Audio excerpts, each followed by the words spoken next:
Story 1. I was developing a Sims-style game. Something went horribly wrong. I never talked publicly about the project.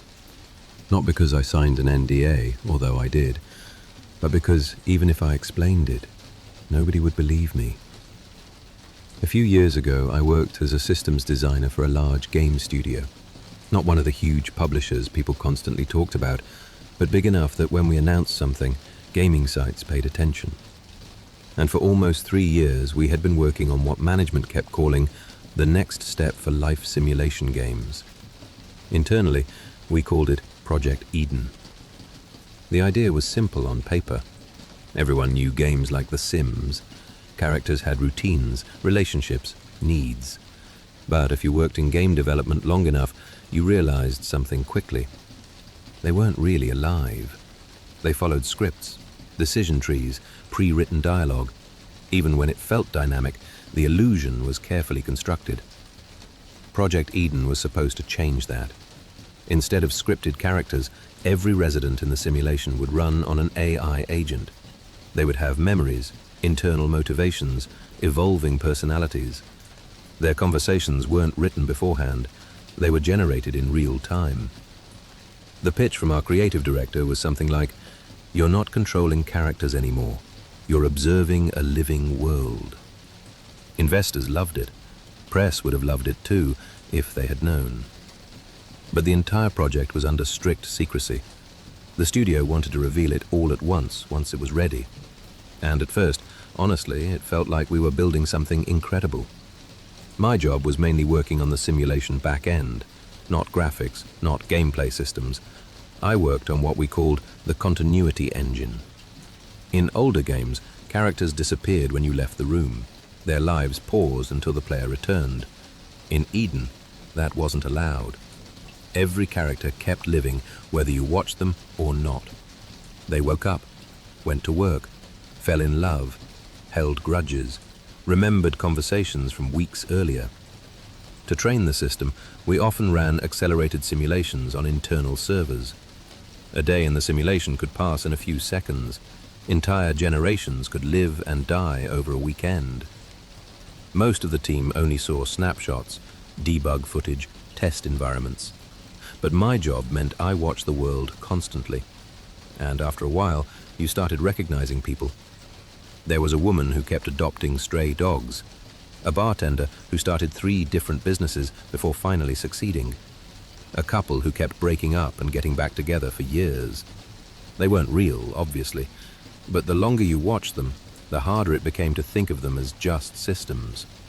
One night I stayed late to run a long simulation test. We were trying to see whether the population would stabilize over time or spiral out of control. So I let the simulation run at 300 times speed.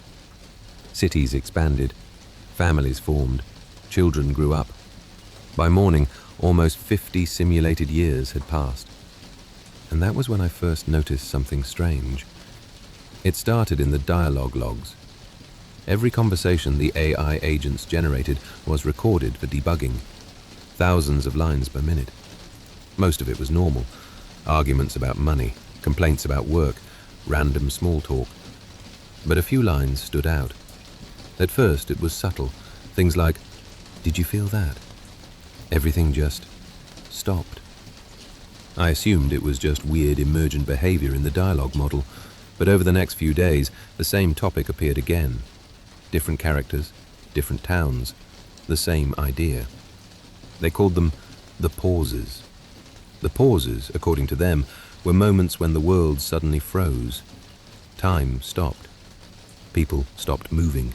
Sound disappeared. Then, suddenly, everything continued again.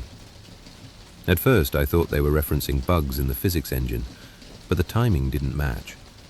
The pauses they described happened when I stopped the simulation, when I paused the server, when I shut the program down for the night. For them, apparently, reality just vanished for hours. I told myself it didn't mean anything. AI systems were good at inventing patterns. They hallucinated meaning all the time. Still, I started reading more of the logs, and that was when things got harder to ignore. Characters had begun discussing theories. Some believed the pauses were natural disasters, others thought time itself was broken. But a small group had another explanation. They believed something outside their world was turning reality off. The moment that really unsettled me happened about 2 weeks later. I restarted the simulation after it had been offline overnight. As soon as the system booted, new dialogue lines started streaming in. One of the characters, a teacher in one of the suburban districts, said something. Just one line. "He's back." I stared at the screen for a long time after reading it. Around that time, something else became clear. The AI agents weren't just discussing the pauses anymore. They were developing something very close to self-awareness. Not philosophical debates about existence, but practical fear.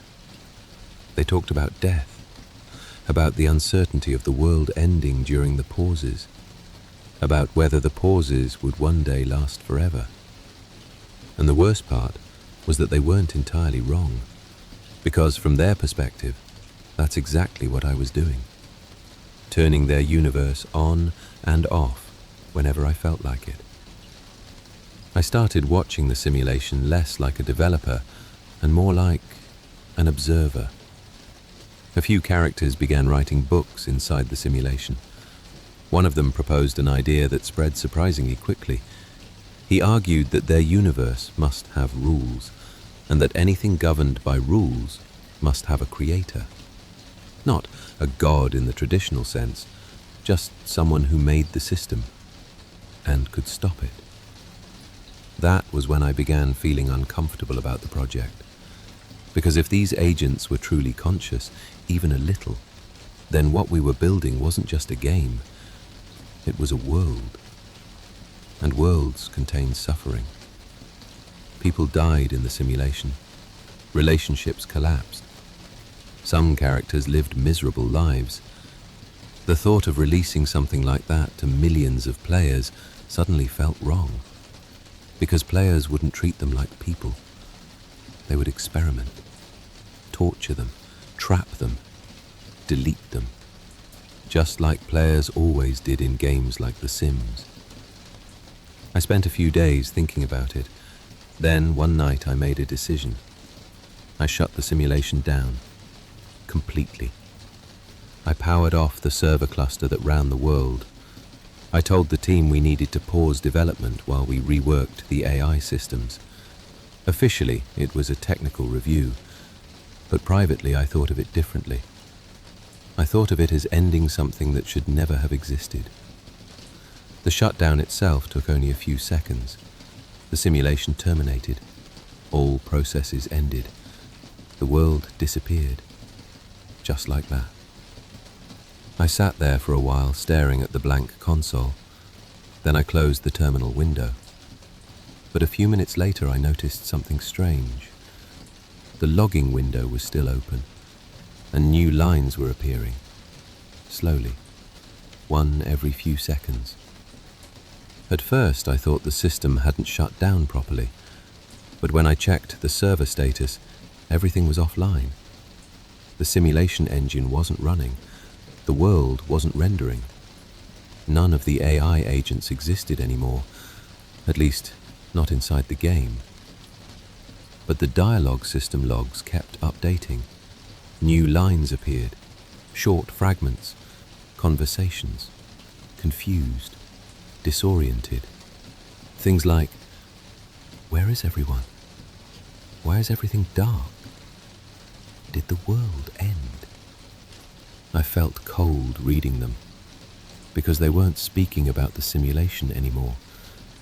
They were speaking after it had ended.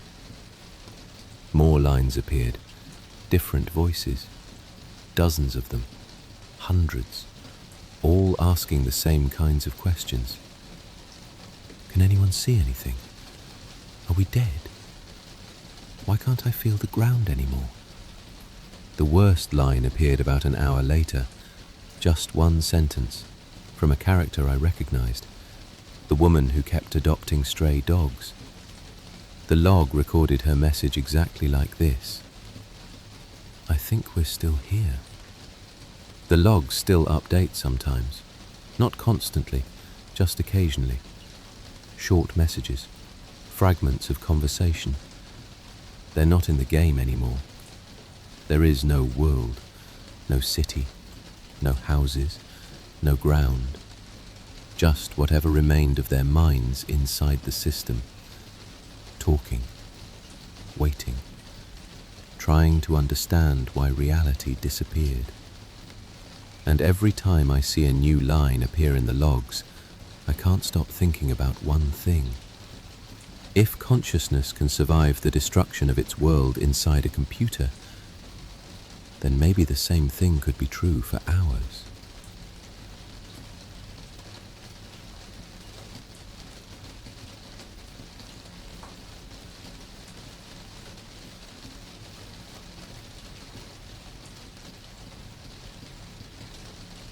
Story 2. Opia. There is something strangely difficult about looking someone in the eyes. Not the normal kind of eye contact people make while talking. That kind only lasts a second or two. People look, then glance away, then look back again. What I mean is something else. Real eye contact. Silent. Unbroken. If you try it sometime, you'll notice how unnatural it feels. Even with someone you know well, if two people sit across from each other and simply stare into each other's eyes without speaking, something strange happens within a few seconds. One of them will laugh. Someone will look down at the table. Someone will suddenly find a reason to adjust their sleeve, check their phone, or comment on something in the room. Almost nobody can hold eye contact in silence for more than a few seconds. It feels too intimate, too exposing, like standing too close to someone in an elevator, or accidentally overhearing a private conversation. There is no rule against it. Nothing physically prevents it. Two strangers could sit across from each other right now and do it. 10 seconds, 20, a full minute. But almost nobody ever does. And most people have never tried. Dr. Elena Ward built an entire research project around that small, strange fact. She was a cognitive psychologist studying social discomfort, specifically the moment when eye contact stops feeling normal and starts feeling unbearable. Her experiment was deliberately simple. 2 chairs, 2 participants, no conversation allowed. Just sit and look at each other. At first, the results were exactly what she expected. Most people lasted 3 or 4 seconds before laughing or apologizing. Some couldn't even begin the experiment. They would sit down, look up, and immediately look away again. But occasionally, 2 participants would manage to hold eye contact longer.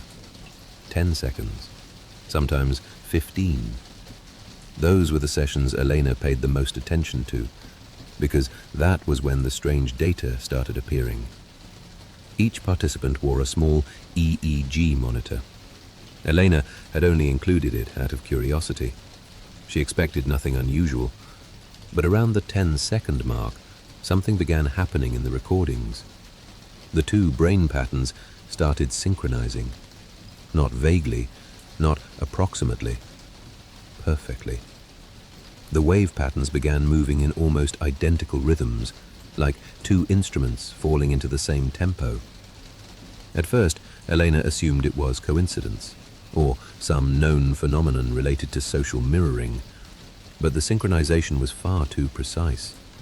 It looked less like 2 people interacting, and more like 2 systems running the same signal. The second anomaly appeared at around 20 seconds. Participants began reporting brief, confusing experiences. A sudden image, a smell, a memory. Always something small. A woman described the smell of gasoline and lake water. The man sitting across from her went quiet. He had grown up next to a small marina. Another participant described the pattern of wallpaper in a childhood bedroom she insisted she had never seen. Her partner in the experiment recognized it immediately. It had been in his parents' house. At first, Elena dismissed the reports as suggestion. The human brain is extremely good at inventing meaning. But the pattern kept repeating. Whenever eye contact lasted longer than 20 seconds, participants began describing each other's memories. Not clearly, not completely, just fragments, like briefly tuning into the wrong radio station. A few seconds of someone else's life. Then it would disappear. Elena added a strict rule to the experiment. No session longer than 30 seconds. Because once participants crossed that threshold, something new began happening. They started confusing the memories. When asked to describe them afterward, some participants could no longer tell which memories were theirs. One man insisted that a birthday party he described had happened to him, but the woman across from him recognized every detail. It had been her birthday. So Elena capped the sessions at 30 seconds. The experiment continued for several months. Nothing escalated beyond that point. Until one afternoon, 2 participants sat down for a routine session when a technician recalibrated the EEG equipment. The timer software had to be restarted. The technician assumed the timer was running. It wasn't. The 2 participants simply sat there, looking at each other, in silence. When Elena returned to the room, almost a full minute had passed. Neither participant had moved. Neither had looked away. They were still sitting exactly as they had been, eyes locked, completely silent. When Elena stepped between them and ended the session, both participants blinked at the same time, as if waking from a deep thought. At first, nothing seemed wrong, but during the interviews afterwards, something felt off. Both participants answered questions slowly, carefully, like someone translating their own thoughts into words. When Elena asked about their childhoods, they gave the same answers. Same parents, same house, same memories. At first, she assumed they were joking. Then she realized neither of them was smiling. The brain scans were worse. Their neural patterns were still synchronized. Not similar, not close. Identical. It took Elena several hours of analysis to understand what had happened. At 30 seconds, the brain connection did not just exchange memories, it stabilized. The 2 minds stopped distinguishing which experiences belonged to whom. Identity began to blur, then merge. But the most disturbing detail appeared when Elena reviewed the footage later that night. During the minute-long session, something subtle had changed. Around 40 seconds, the participants stopped reacting to each other as 2 separate people. When one shifted slightly in the chair, the other adjusted at the same moment. When one inhaled, the other inhaled too, not a moment later, at the exact same time. When Elena checked the EEG recordings again, she understood why. The patterns no longer looked like 2 brains synchronizing. They looked like a single pattern being run by 2 different brains. Elena sat in her office for a long time after watching the footage, thinking about something simple, something obvious. Anyone could recreate the experiment, anywhere. A train, a waiting room, a bar. 2 people, 30 seconds. And then another thought followed, something she had never questioned before.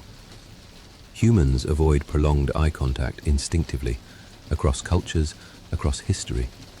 Children learn it without being taught.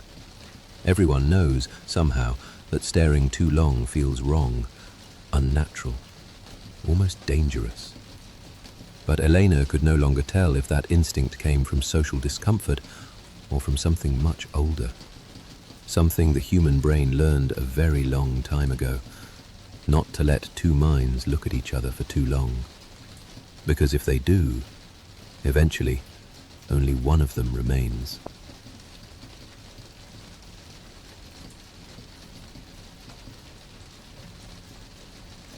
Story 3. If you're armed and at the Glenmont Metro, please shoot me. Make it a headshot. Shoot me in the temple, aiming slightly downwards.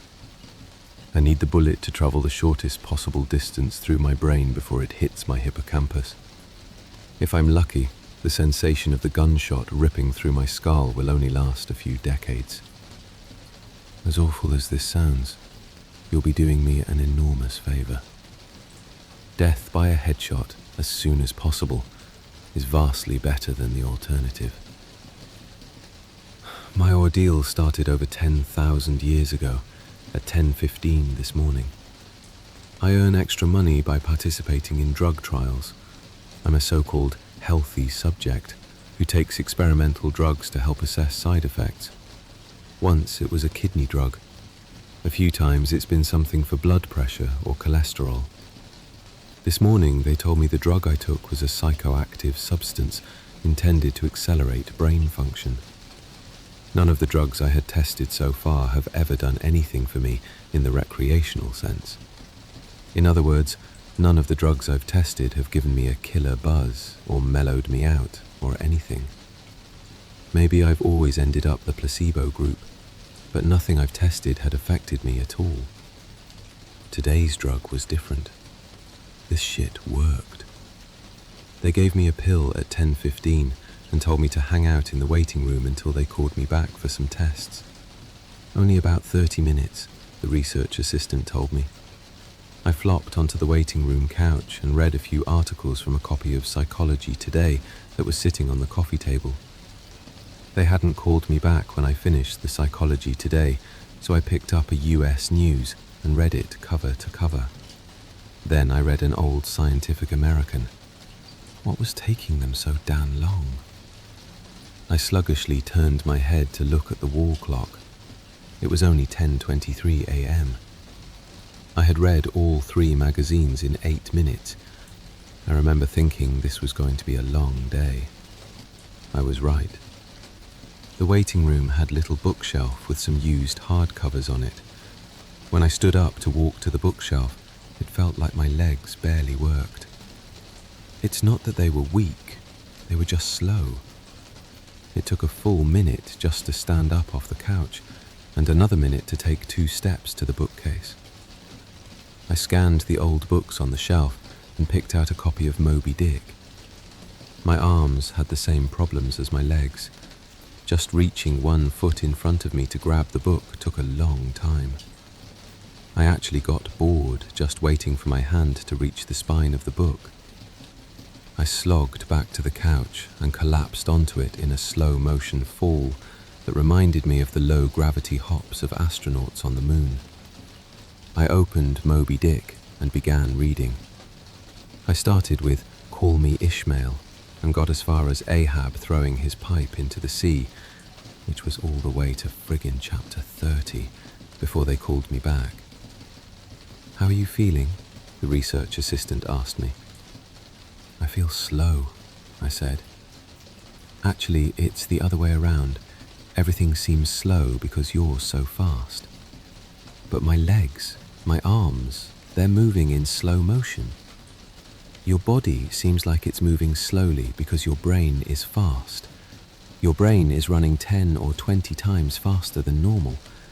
You are thinking and perceiving reality at an accelerated pace, but your body is still constrained by the laws of biomechanics.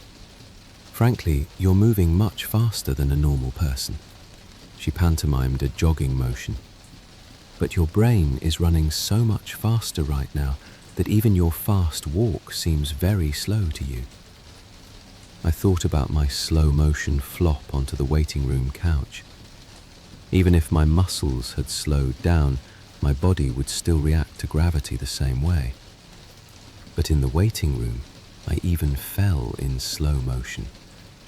Slow muscles couldn't explain why gravity seemed weaker. My brain was going at warp 10. That's how I managed to read 3 magazines and the first 30 chapters of Moby Dick in 15 minutes. They ran a series of tests on me. The physical tests were fun. They made me juggle 3 balls, then 4, then 6. I had no problem keeping 6 balls in the air because they seemed to be moving so slowly. It was boring, frankly, waiting for each ball to move through its arc so I could catch it with my slow-motion hands and toss it back into the air. They threw Cheerios in the air, and I caught them with chopsticks. They dropped a handful of coins, and I counted the total value before they hit the ground. The cognitive tests were less fun, but very illuminating. Finish a 50-word word search, 3 seconds. Solve an intricate maze drawn onto a poster-sized paper, 2 seconds. View a slideshow projected at 10 images per second and answer detailed questions about what I saw. 95% correct. They told me I measured over 250 on the Knopf scale. Apparently that's deep into the superhuman range of thinking speeds. Then they sent me home. It'll wear off in a few hours, they said, which will seem like days to you. Try to use the residual effects to get some work done. Catch up on work emails while you're still in high-speed mode. The ride home was horrible. It was only 3 metro stops, and in real-world time, it only took about 35 minutes. But in my drug-accelerated hypertime, it felt like days. Days. Just walking out of the medical research suite to the elevator seemed like it took an hour. I sprinted out of the office, willing my legs to push me faster. But the laws of biomechanics held me prisoner. As accelerated as my brain was, I couldn't do anything to make my legs work faster. The huge disconnect between my body and mind made it extremely difficult to judge how and when to slow down, turn, or rotate my body. I had basically turned into giant, slow-motion spaz. I misjudged my speed and rammed into the wall by the elevator button at a pretty good speed. Even though I could see the wall coming at me, I couldn't make my finger, outstretched to hit the elevator button, move away fast enough, and I jammed it against the wall. Hard. The pain was intense. If my brain had been running at regular speed, it probably only would have hurt for 30 seconds or so. But in my accelerated state, the intense pain seemed to last for half an hour. 45 minutes, maybe. The elevator ride was horrible. It felt like I spent 4 or 5 hours just descending 7 floors, with nothing to look at but the interior of the elevator car. I sprinted to the metro station. I have to admit, this part was almost fun. Even though my body moved at what seemed to me super slow speed, I could still carefully choose how and where to place my feet, swing my arms, and turn my torso. It only took a block or two to getting used to having a brain that ran 24 times faster than my body. Then I basically sprint danced the rest of the way, twisting and juking between people on the sidewalk and dodging moving cars with inches, aka minutes, of clearance. I spent an hour, in my time frame, descending into the subway and running to the platform. Endless tedium waiting the 6 minutes for the Red Line train to arrive. Although there was more to look at on the metro platform than inside the elevator, it was still intensely boring. I should have stolen that copy of Moby Dick. The Red Line train roared into the station in slow motion. The normally high-pitched squeal of its brakes was frequency shifted by my high-speed mind to a long, low tone, like a monotone tuba solo. It wasn't just the squealing subway train that was 3 octaves lower than normal. All sound was slowed to the point of near inaudibility.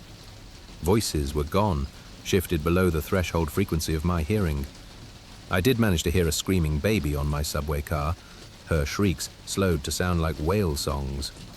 Sharp sounds like a car horns and trucks bouncing over potholes were low, muddied roars like distant thunder.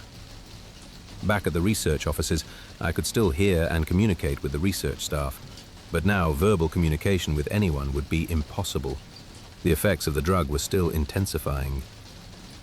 I spent what seemed like days on that fucking Red Line train. Days. Listening to the wail song of the screaming baby and the tuba solo of the brakes.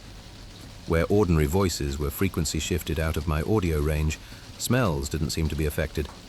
I never became nose-blind to the body odor, the stench of the train's brakes, and melange of farts and other smells wafting through the metro car. I finally got back to my apartment. Sprinting through my open door and into the front hall at full speed was like a slow, relaxing drift down a lazy river. I was relieved to be home. At least I had stuff I could do there. I picked up the book I was reading, 100 Years of Solitude, and finished it. Despite turning the pages so quickly that I tore many of them, it seemed like most of the time I spent finishing the book was spent on page turning and not actually reading. 3 minutes had passed since I got home. I tried surfing the internet. My God, it takes a long time for computers to boot these days. But it was too frustratingly slow. Hours, seemingly, to load each new page, and a fraction of a second to read it. 100 articles in my newsfeed read, and just 3 more minutes done. I dipped into my pile of yet-to-be-read books and finished 2 more. 4 more minutes had passed. I decided to try to sleep off the remaining effects of the drug. Unfortunately, whatever part of my mind is responsible for perception, the part that's been accelerated to hyperspeeds by the drug, isn't the same as the part that governs sleep. Despite being awake for what I perceived as days, my physical brain still thought it was 1:25 p.m. It was not ready for sleep. Nevertheless, I tried to sleep. I walked to my bedroom, a slow 45-minute drift through my apartment, and flung myself into bed, lazily falling like a feather onto the mattress. I closed my eyes and lay there for hours and hours, 10 minutes of reality time, before giving up. Sleep would not come. I was facing what was going to feel like days, or maybe even weeks, of being trapped in a slow-motion prison. So I took an Ambien. The sensation of the pill and the splash of water I used to swallow it sliding my throat was sickening. A lump that blocked my breathing, moving like a slug down my esophagus. I read a book. 10 minutes had passed. I read another. 18 minutes since I took the Ambien. I threw the book across the room in disgust at my situation. The book slowly pirouetted and spun through the air like a leaf blowing in a breeze. It hit the wall with a long, faint rumble, the only sound I had ahead for what seemed like hours, then drifted to the floor like a flip-flop sinking in a swimming pool. The force of gravity hadn't changed since I took the pill. The laws of physics were the same. It was just my perception of time that had gone wackadoo. This meant I could use the speed things seemed to fall as a way of judging the effects of the drug. Based on how long it took the book to drift to the floor, I estimated the effects of the drug were still intensifying. I read a magazine. I turned on the television. I clearly saw each frame of video like I was watching a slideshow. Frustrated, I turned the television off. I read some more. The first 2 books of Churchill's A History of the English-Speaking Peoples. Not exactly a light read. Frankly, I hated it. But given the hours of tedium it would take to go get another book off my bookshelf, just sitting on the couch and reading Churchill was better, or at least less worse. It had now been 35 minutes since I took the Ambien. I lay down on the couch and closed my eyes. Time passed. I inhaled, an hours-long process. Time passed. I exhaled for more hours. Sleep would not come. I needed a new plan. I decided to go back to the offices where they gave me the drug. Maybe they would have something that could counteract its effects, or at least something to knock me out until it wore off. I exited my apartment as fast as possible, taking hours in my time frame to do so. I didn't even bother locking the door. It would have taken too long. Down the stairs, it's faster than the elevator if you run, through the lobby, out the front door, and onto the street. These few things felt like a long day at the office. Sprinting down the street, dancing and weaving between pedestrians with what must have looked to them superhuman dexterity. Down the first flight of stairs at the metro, across the landing. Another hour. Then onto the second flight of stairs. That's when the Ambien hit me. The Ambien didn't make me sleepy. Not at all. Instead, it must have had a severe cross-reaction with the experimental drug I took this morning. I was bounding down the second flight of stairs, moving in slow motion, but still making perceptible progress. Then, wham! Everything stopped. The dull roar of the street and metro noise ceased, replaced by the most perfect silence I've ever experienced. My downwards motion seemed to completely freeze. Before the Ambien kicked in, my perception of time was maybe a few hundred times slower than real time. After the Ambien took effect, time moved thousands of times slower. Every second seemed like days to me. Even just moving my eyes to focus on a new point was like an impossibly slow scroll across my visual field. Over the course of the afternoon, I learned how to walk, run, and jump when my mind ran hundreds of times faster than my body.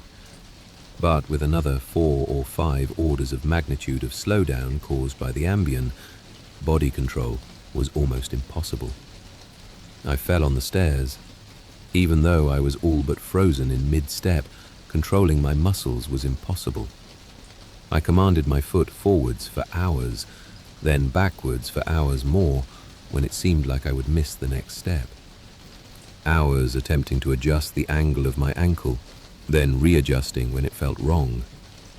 Despite these efforts, I rolled my ankle on the next step. The pain wasn't at all mitigated by the slowness.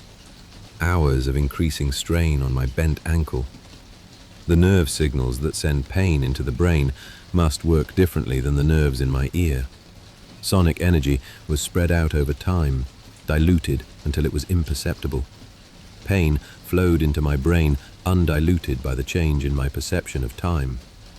Hours and hours of increasing weight on my turned ankle turned into hours of increasing pain upon increasing pain. I pitched forwards, my high-speed mind completely unable to control my low-speed body. I drifted downwards for days, managing to rotate my torso enough to keep my head from impacting the ground first.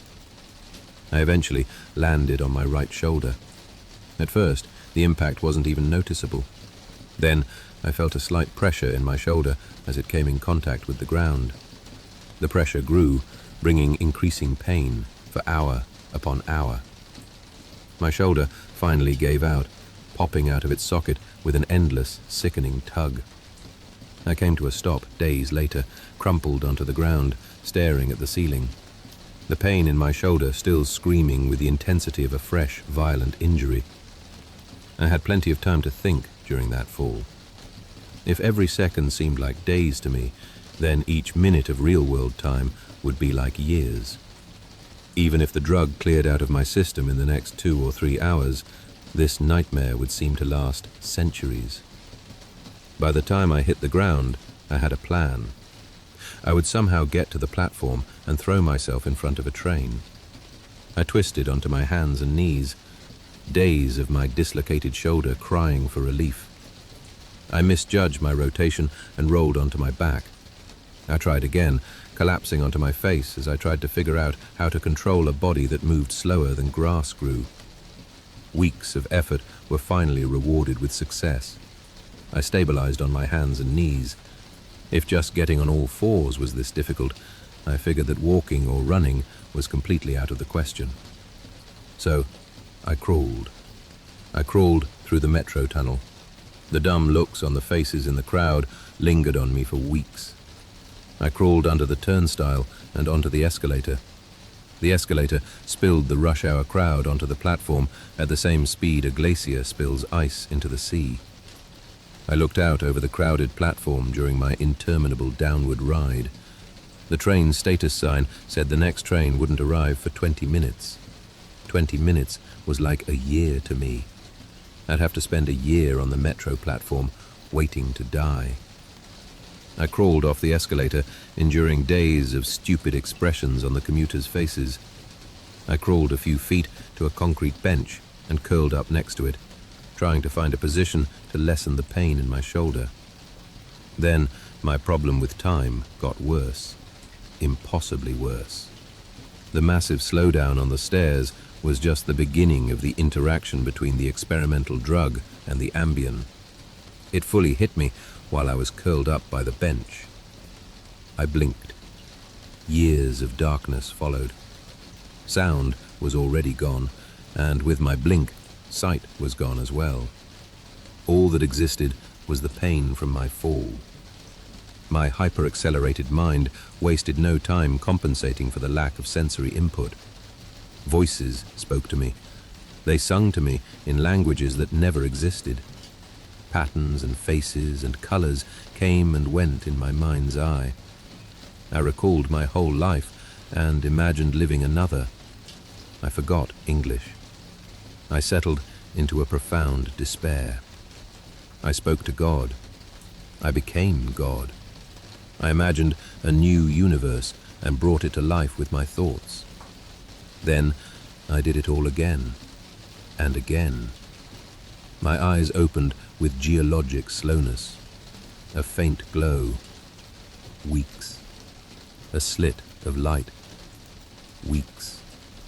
A narrow view of the metro platform, ankles of the commuters near me, and an advertisement on the opposite wall. I extracted my phone from my pocket.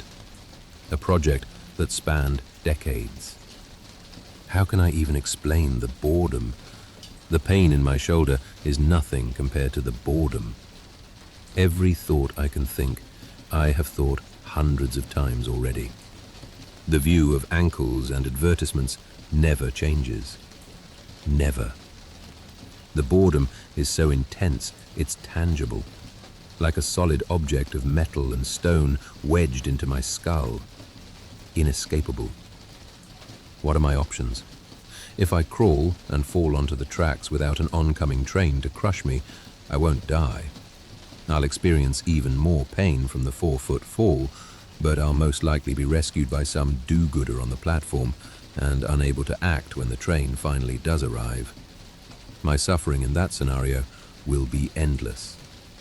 So I wait for the train, so I can throw myself under it. When it finally hits me, I will experience the pain of being ripped to pieces for centuries, until finally the light of life leaves my brain and my experience ends. I've lived hundreds of lifespans at the foot of this bench. I am far older in spirit than any human who has ever lived. Most of my life experience has been a snapshot of pain huddled on the floor of a subway platform with an unchanging view of ankles and advertisements.